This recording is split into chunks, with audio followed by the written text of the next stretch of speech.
Welcome back to the psychiatry section. After a deep discussion of mood disorders, we're going to move on and cover the psychotic disorders. This will mainly involve all the information you'll need to know for schizophrenia, from the diagnosis to the different types to the different treatment options and the contraindications for treatment options as well. We'll finish up with delusional disorder. So again, just like many things in the psychiatry section, the timeline is going to be extremely important. So we're going to work up with the shortest duration all the way to the longest duration for diagnoses. For a brief psychotic disorder, you're going to look for a duration of symptoms greater than 1 day, but less than 1 month. This is vital. During the vignette, you're going to have to pay attention to the timeline because the answer choices might include things that are very similar in symptoms, but different in duration. The symptoms for brief psychotic disorder are delusions, hallucinations, disorganized speech, grossly disorganized in terms of appearance or physical maneuvering, catatonic behavior, and the treatment for this is going to involve antipsychotic meds. So this is someone who's saying things that don't make sense, seeing and hearing things that aren't there, and who's not in their regular shape. They're not fitting into society well at all, and as a result, you are going to treat them with the antipsychotic meds that we'll cover a little bit later on. Different from the brief psychotic disorder is the schizophreniform disorders, and again, the duration of symptoms is vital to the diagnosis. This is going to occur for greater than 1 month, but less than 6 months. The symptoms here is going to be the same: delusions, hallucinations, disorganized speech, grossly disorganized, and guess what? Catatonic behavior. They're not functioning as a part of society. Their job performance is falling behind, they're not doing well in school, and the family's greatly concerned. The negative symptoms, which are important, are a flat affect, meaning they don't respond to you in the clinic setting, poor grooming, social withdrawal, and the treatment, again, is antipsychotic medication. Finally, we get to schizophrenia. So now the duration is going to be greater than 6 months. In addition, the symptoms will be the same: the delusions, the hallucinations, disorganized speech, grossly disorganized, catatonic behavior. Negative symptoms are present for schizophrenia. It severely affects the level of functioning. A lot of times people who are homeless, people tend to think, oh, they can't get jobs. It's not that. They can't function as a part of society. As a result, they need to be on medication. The antipsychotic medications are key. So when you get to something that seems like it's a guaranteed diagnosis of schizophrenia, don't think on step 2 that it's going to be that's the question, what is the most likely diagnosis? At that point, they're going to make it obvious to you that's the diagnosis, but they're going to want to jump to the treatment options, because the treatment options, even though it's antipsychotic medication, it's a lot of variety as to what you can start treating them with. And we'll cover that in detail so you're ready for that question as well. So I can't tell you enough, don't look at the symptoms when you're starting to think of schizophrenia as your differential diagnosis. Look at the duration in order to distinguish subtly between brief psychosis, schizophreniform, and schizophrenia. If no timeline is mentioned, always choose schizophrenia. What is the most likely diagnosis? It will pop up if there's not a timeline, but all the symptoms are there: delusions, hallucinations, catatonic behavior, flat affect. Then rule in schizophrenia. However, if the timeline's there, highlight it, pay close attention to it, double check your answer to make sure you have the correct answer choice. So why is schizophrenia a psychotic disorder? Why isn't it grouped with the mood disorders? Schizophrenia affects the ability to think. It affects the state of mind. When judgment becomes impaired and reality isn't interpreted correctly, behavior is greatly affected, and it leads to a negative functioning in society. You need that 6 months duration, and functioning has to be affected. You can't work. You can't go to school. You're seeing things that aren't there. You think 2 plus 2 equals 16, and it freaks you out. The incidence is equal between men and women. However, being a male almost always means that there's a poorer prognosis. Females tend to be affected better by it or treated better by it. Men that are affected at a younger age also leads to a poor prognosis. You want a later age to say that the treatment will work. You do, again, just like we did with bipolar, want to have a urine toxicology screen. You want to make sure that they're not on drugs like LSD or mushrooms or something else that would have them act similarly. Once you rule out drug use, then you can rule back in schizophrenia. Cocaine is a similar one, amphetamine. We did this with bipolar. So remember, rule out drug use. Also note that not having a support system and lacking precipitating events, meaning stressful events, that also leads to a poorer prognosis once you've diagnosed schizophrenia. What's it like to be in the mind of a schizophrenic? Take a look at this drawing. This is from a psychiatric patient, and it hangs in a psychiatric museum. Look at how disorganized this is. Look at all the different colors. Look at all the different words. But look at the lack of coherence. There's not a single string of thought. Everything is jumbled together. We're going to discuss the different types of schizophrenia, but this is a good example of disorganized. Everything's there, it's in English, but nothing makes sense. And that's the difference between a mood disorder and a psychotic disorder. So the first type of schizophrenia that we'll discuss is paranoid. For paranoid schizophrenia, you're looking for delusions and or hallucinations. The person feels persecuted. There's a grandiose type. This is the type of person who thinks people are out there wanting to assassinate them, or that there's some horrible event that's going to occur and only they can save the world. It's the most common type of schizophrenia, and usually we see it with a later onset of age. The catatonic type of schizophrenia, you'd expect psychomotor disturbances from retardation to excitation. So these people might show stupor or rigidity. They'll sit still in their chair. They won't respond to you. You'll expect them to be doing things or moving, and they'll do so slowly or barely at all. Or you'll see excitement and or posturing. They can't sit still. They'll fidget too much. That's the catatonic type of schizophrenia. Mutism for catatonic is extremely common, and it's extremely annoying for the clinician. They won't speak to you. You won't get them to say anything. If that's going on, don't think of paranoia, because paranoia is the opposite. They won't shut up. They'll keep telling you that you need to help them, that there's a bomb in the White House, that something horrible is going to happen to the world, and only they can stop it. So that's a big difference between paranoid and catatonic schizophrenia. So this is my favorite one. The reason for that is because at Tulane, the medical school, we have a saying, for disorganized schizophrenia, you're going to look for the positive headgear sign. The positive headgear sign usually means that the disorganized schizophrenic is wearing something extremely strange on their head at all times. You might have read or heard people tell you about people who wear aluminum foil hats, and that's to keep the aliens from reading their thoughts. They might wear some strange scarf on their head or some weird Halloween thing that you would normally see. That's how I remember disorganized schizophrenia.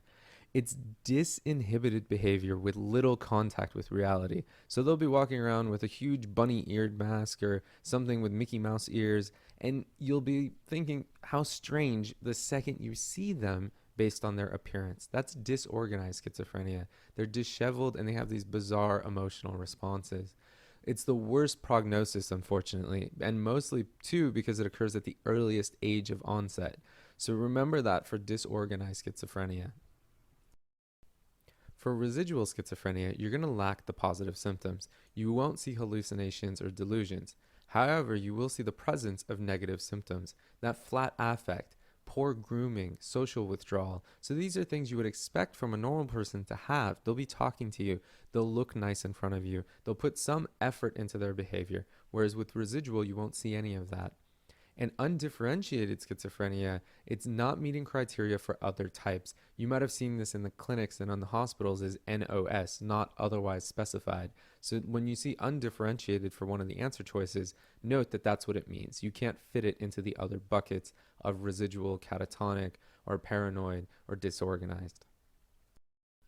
So what are you going to do once you've diagnosed schizophrenia? So for treatment, if they're acutely psychotic, you hospitalize them. You admit them for an inpatient basis.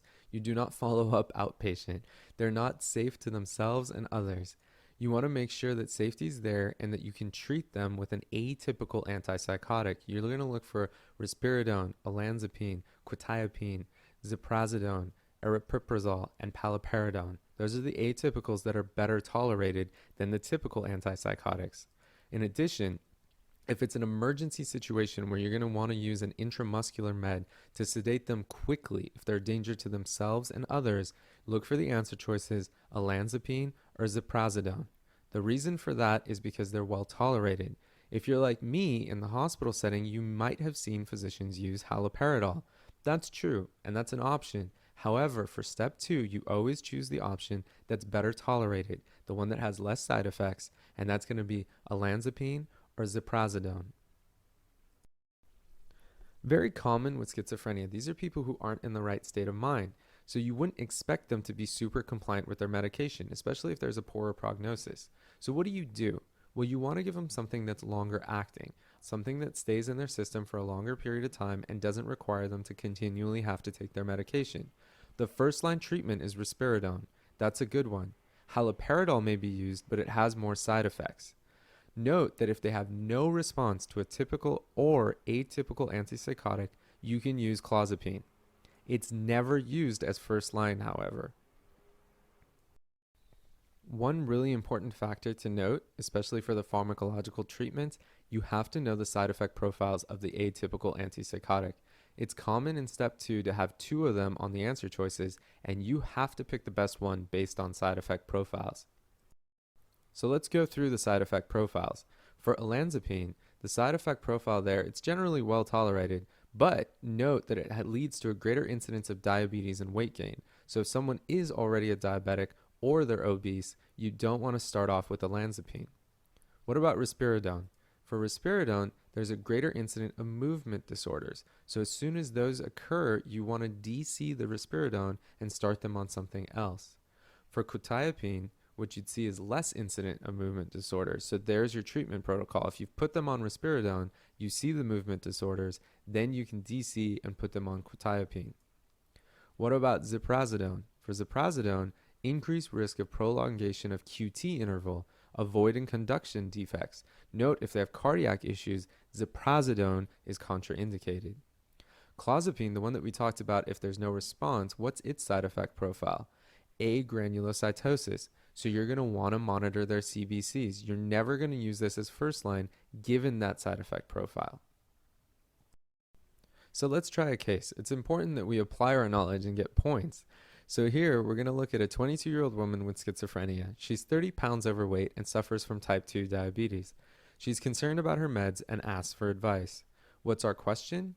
Which of the following would be most indicated in this patient? We know from the previous slides that olanzapine is most contraindicated, and as a result of seeing it in the answer choices, we can eliminate B. What do we use for patients who actually have hyperglycemia? A. Aripiprazole. That's given as a treatment option in schizophrenic patients with diabetes and/or obesity. We note that B has the highest risk.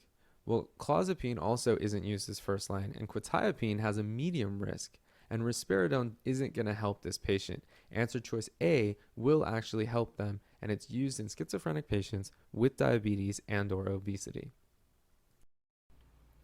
Similarly to when we talked about antidepressants, mood stabilizers, and electroconvulsive therapy, we'll discuss the different adverse effects of the antipsychotic medications.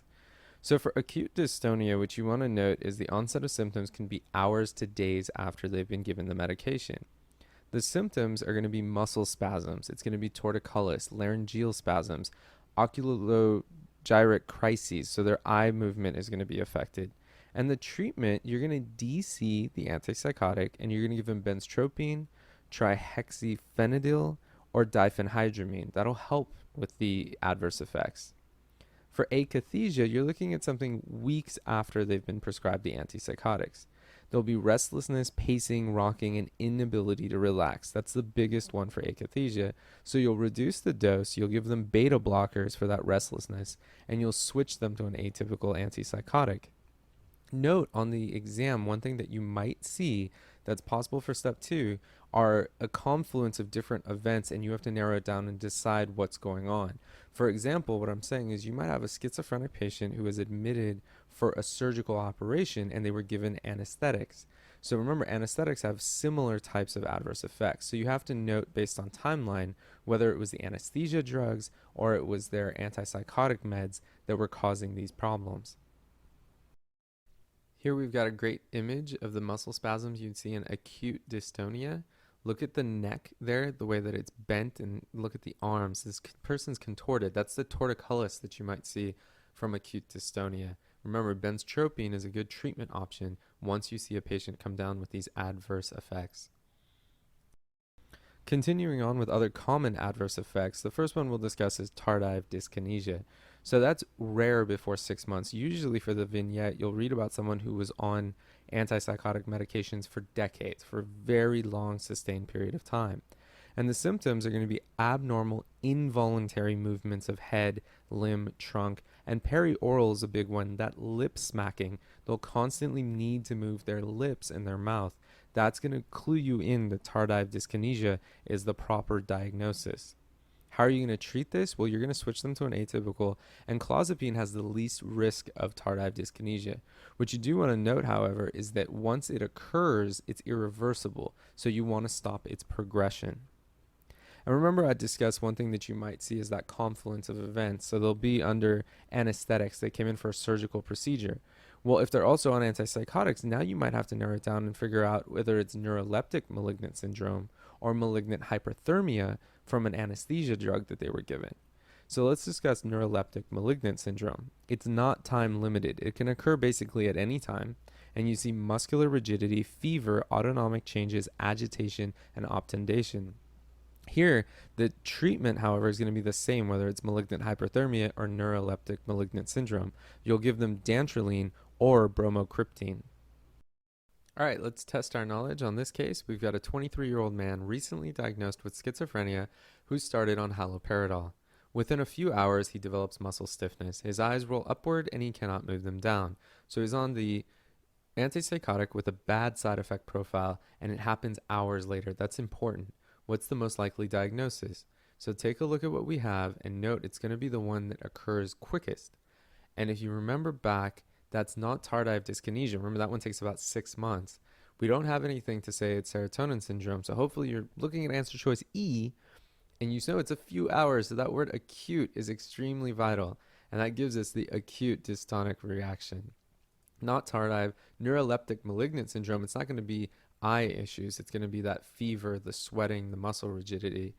Akathisia, it's not restlessness here, right? This is a ocular issue, and that's acute dystonic reaction. You don't have the cross-reactivity with SSRIs that leads to serotonin syndrome, and that helps us say E, acute dystonic reaction. But clue in on the biggest thing there in the vignette, which is within a few hours. That's super important. That's an acute process. That's answer choice E, the dystonia. Moving on to our other psychotic disorder, delusional disorder. This is non-bizarre delusions for greater than 1 month, and look at how big and bold that word is. No impairment in level of functioning. What's important to note is that the delusion isn't a crazy delusion. It's not even that far-fetched. They'll have these non-bizarre delusions such as their workers, their co-workers stealing from them, family members out to get their money, maids also stealing things from their homes. They're pervasive though, and they inhibit their social functioning, not their work life or their ability to function as a part of society. They think that the country's about to be invaded, but they still obey the laws. They still go to work and they pay bills. That's the biggest hallmark of delusional disorder. So here, you'll notice that's the point, is it affects them. They'll lock everything up. They'll triple check all of their records, and they might be firing people left and right. They might go through 6 maids a year because they think that the maids are constantly stealing from them. That helps you think it's delusional and not something more severe like a paranoid schizophrenia. And when I say that delusional disorder isn't as severe as schizophrenia, it's important to note that mostly hallucinations aren't present either. They have the correct interpretation of reality. 2 + 2 = 4. They see and hear things that you and I do, but they think that behind their backs something else is going on. The treatment for delusional disorder is an atypical antipsychotic. That's the first-line therapy. That prevents them from having all of these pervasive thoughts that people are trying to steal their ideas or that people are stealing things from their homes. The psychotherapy that you'd use as an adjunct will help promote that reality testing to let them know that things are safer than they seem to think.